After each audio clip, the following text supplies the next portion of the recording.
was Francesca Battistelli with the breakup song that was Breaking Up From Fear.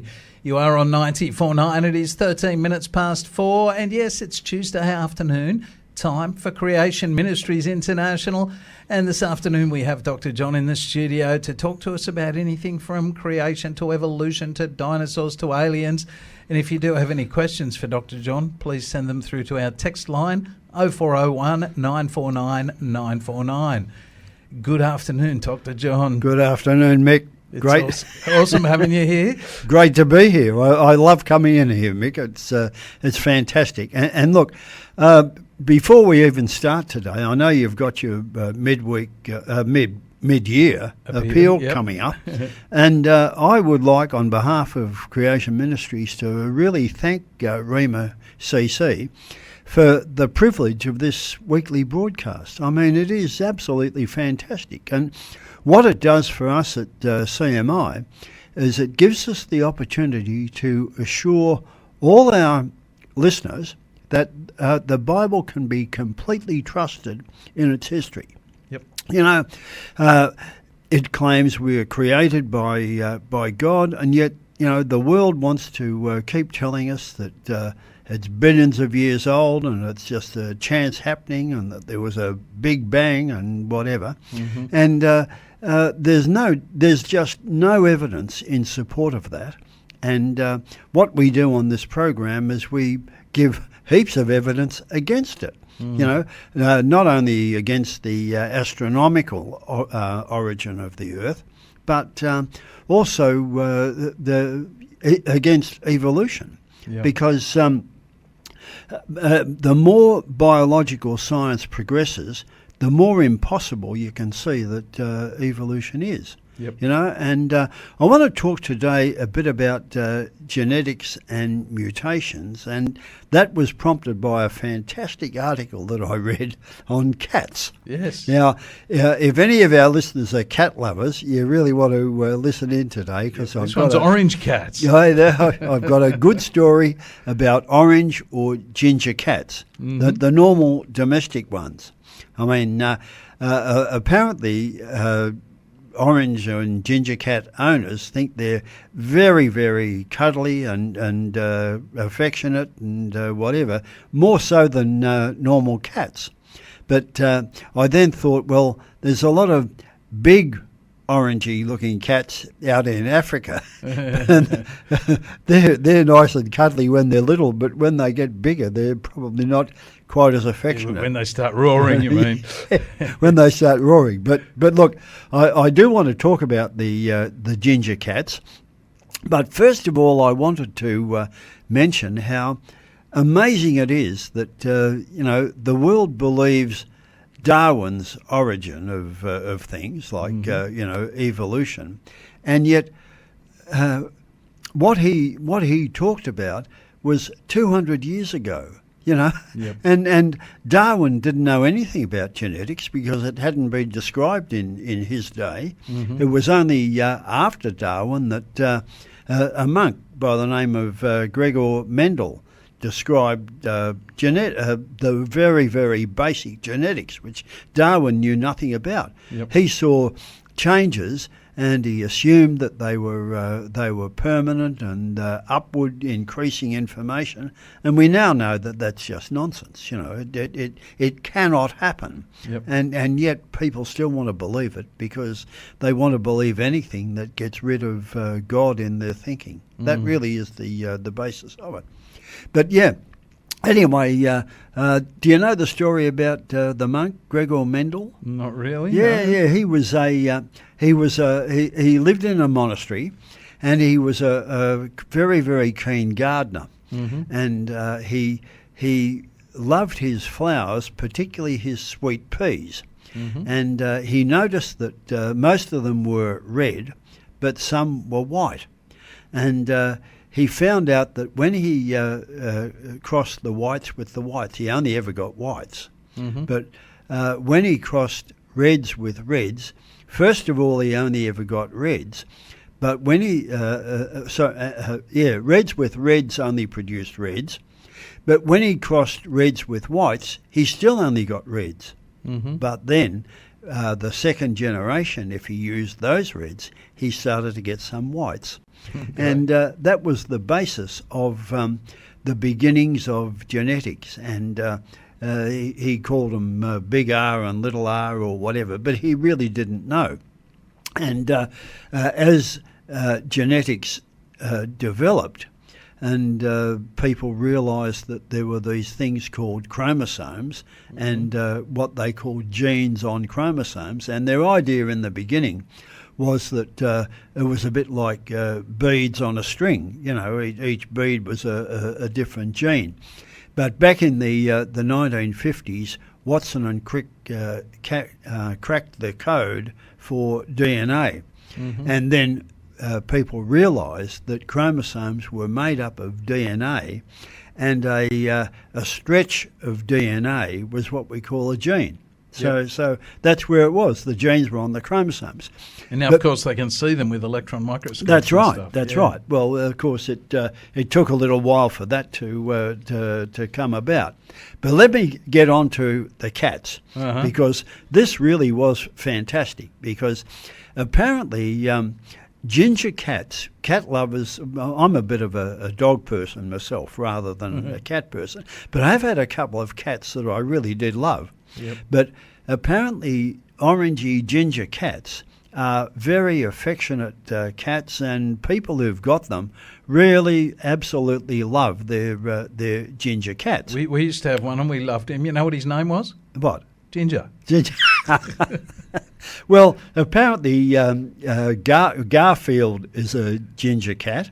And Puss in Boots is a ginger cat. And apparently in the Arista cats, there's one of the other cats, I forget what it's called, and also a cat in Harry Potter is a ginger cat.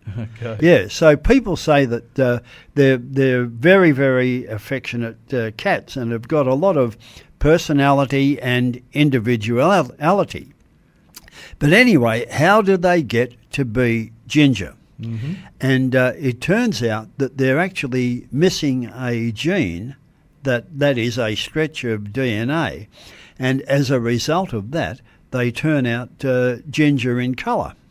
Now, the other very, very interesting thing about it is that the gene is carried, well, if they've got one, it's carried on the X chromosome, right?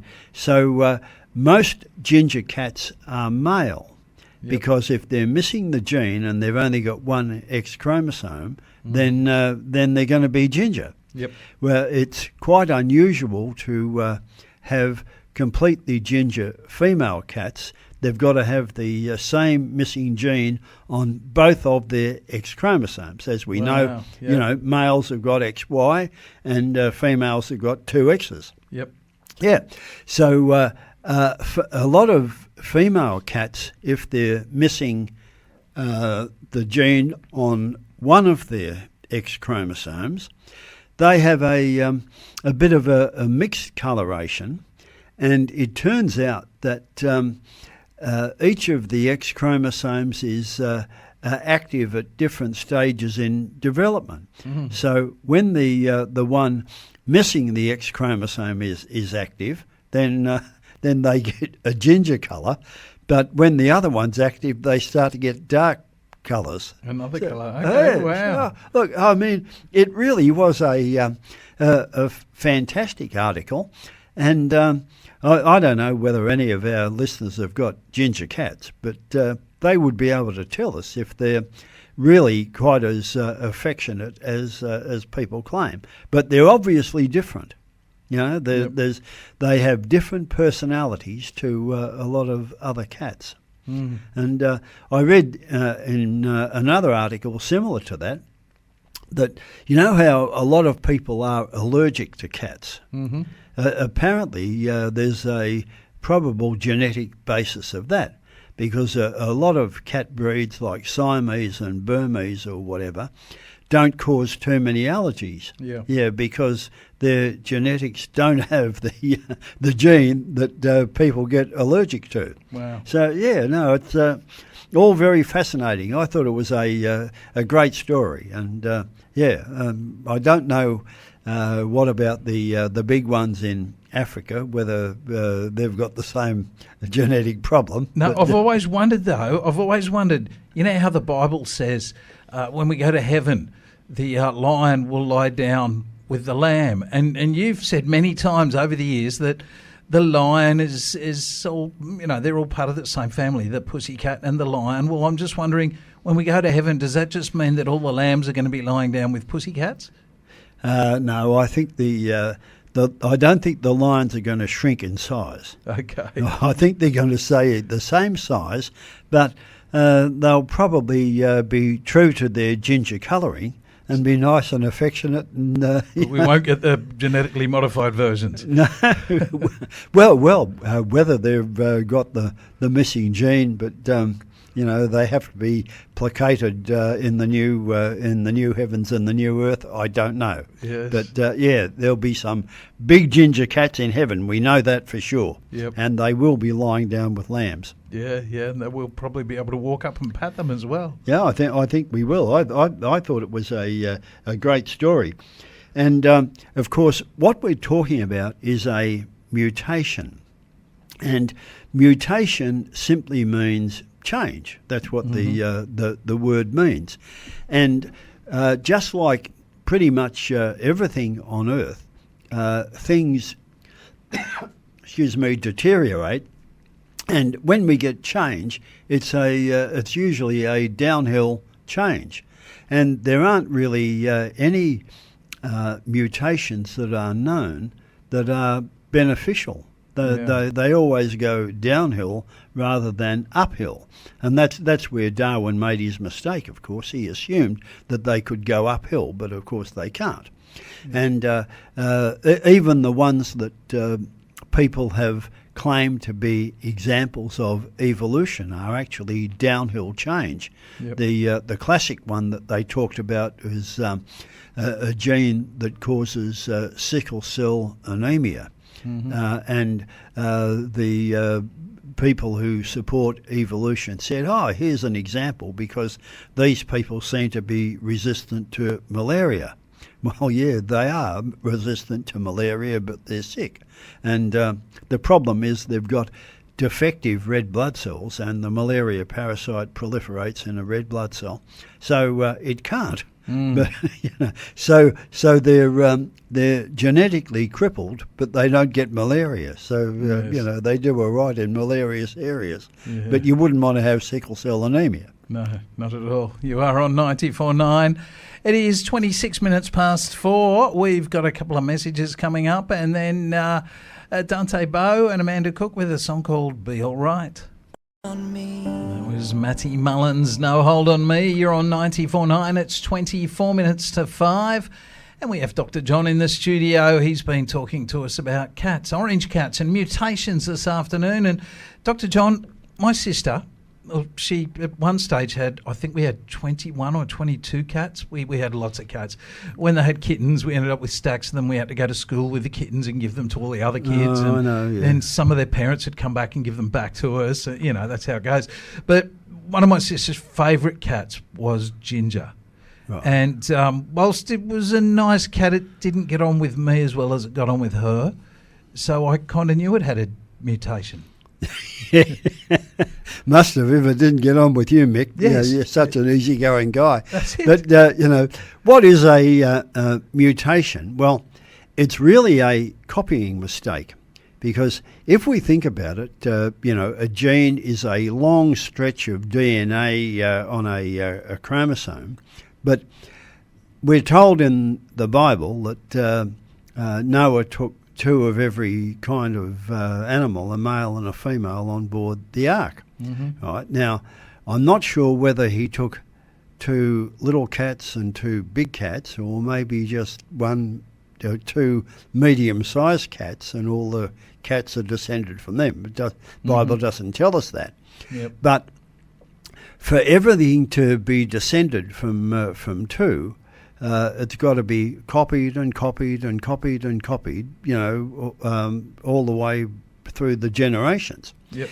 And sometimes you get an error in the copying, and that's what's called a mutation. Yep. And as you can imagine, because they're bits of program, if you interfere with a properly running program, it doesn't help it usually. It usually corrupts it quite considerably. Yep. Now, biological programs are pretty resilient and they can cope with a bit of corruption, unlike a computer program which won't run if you corrupt it. But the biological programs do run.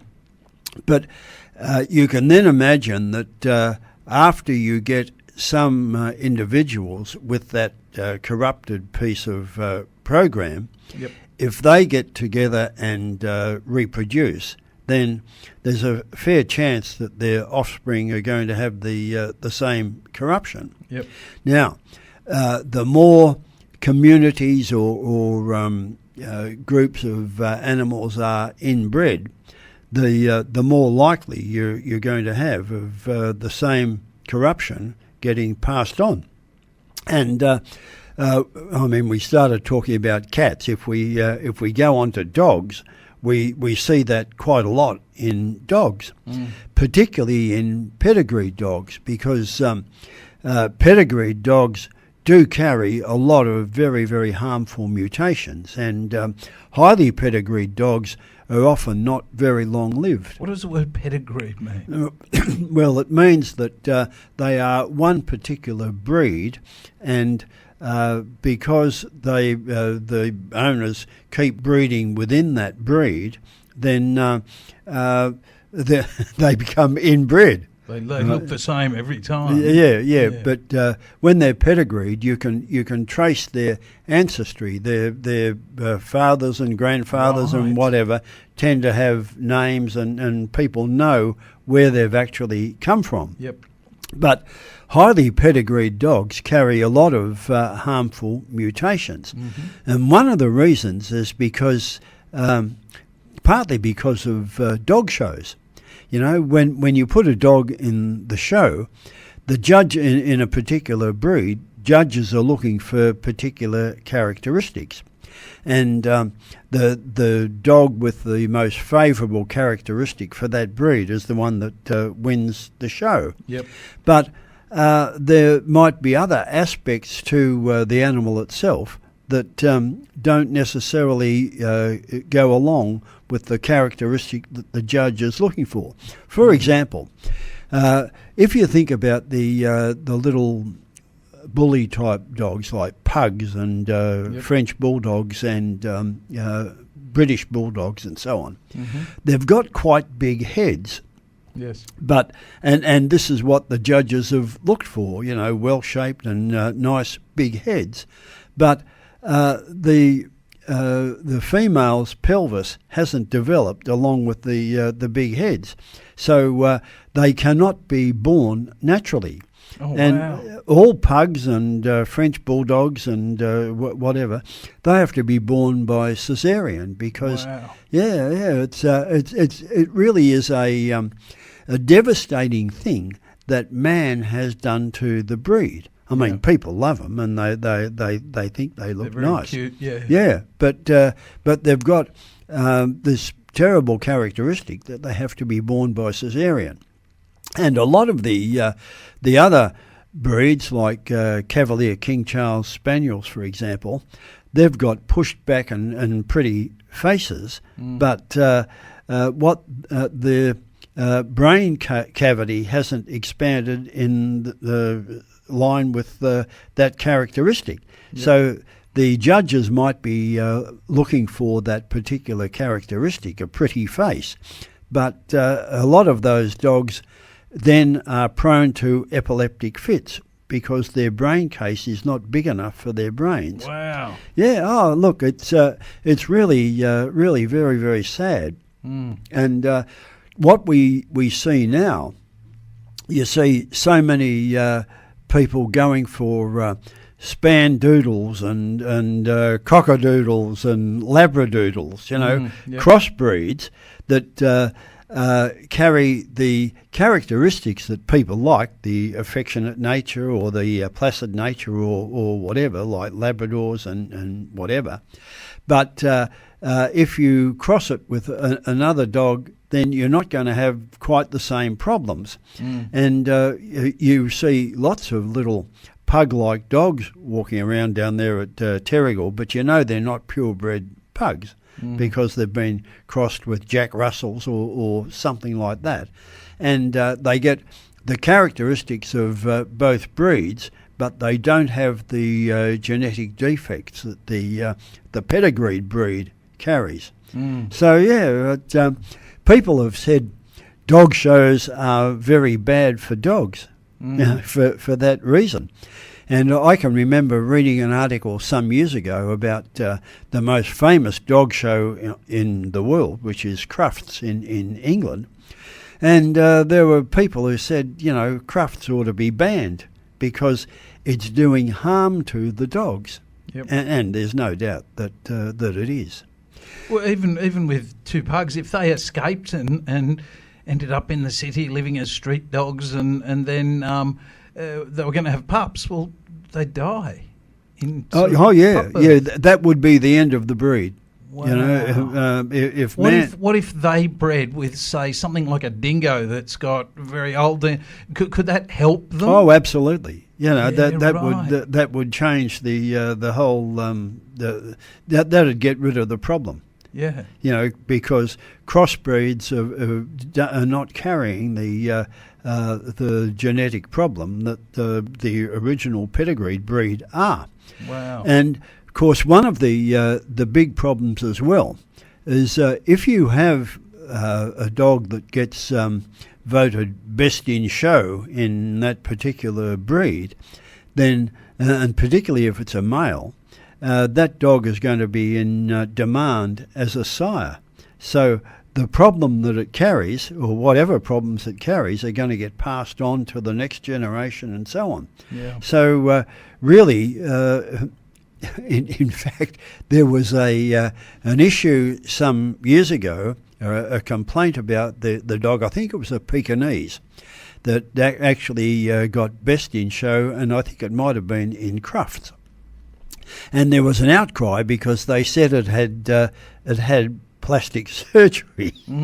And what it was is that dogs like Pekingese, they have difficulty breathing. Yep. And this dog had an operation to remove part of its soft palate so that it was able to breathe more readily. But it was a male dog. Now, it wins best in show, so it's going to be in demand as a sire. Yep. But the problem is going to be passed on to all its progeny. Through its genes. Yeah. So it's not a good thing. So I know I've mentioned it before, but we go back in history and look at humans. Adam and Eve, they lived for over 1,000 years because their genetic makeup was near perfect. Well, it was perfect. It was perfect, yeah. And it's just broken down over the generations, and now we're looking at 70, 80, 90 if you're lucky. And I mean, well, they had 115 just recently, but nothing like 1,000 years. I mean, we don't get close to it anymore. No, well, that's right. But it's very interesting. This is one of the things that has caused people over the years to scoff at the Bible, because they see Adam lived 930 years. Well, I mean, how could you possibly do that? But he was created absolutely perfect. He didn't have any genetic mutations.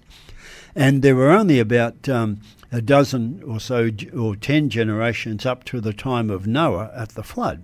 Yep. So there really wasn't enough time for any harmful mutations to develop much. But after the flood, you see the dropping down fairly dramatically of all of the ages. Yeah, well, of course, you start getting more inbreeding for a little while. And there was a climate change at the time of the flood, and I think that made a difference. But Shem lived for about 600 years, but when you get down to Abraham's father Terah, he lived just over 200 years, and then Abraham was 175, and you come down to Moses, 120, so you can see the progression downwards after the flood. Yeah. As more and more harmful mutations accumulated. It just proves that the Bible is right. It shows, we look at what's really happening today, what's really happening in genetics, and it shows that the Bible is accurate. That's right. And everything goes downhill. Nothing goes uphill. To have evolution, you would have to have upward progress and improvement going on all the time. But that's not what we observe. We don't see it in nature, and we don't see it in humanity. Absolutely. You are on 94.9. We've had Dr. John from Creation Ministries International. Thank you so much, Dr. John, for another very interesting week. Well, I'll be back in a few weeks' time, Mick, and hopefully something more to share. Looking forward to it again. We've got Newsboys up next with Love One Another. You're on Rima 94.9.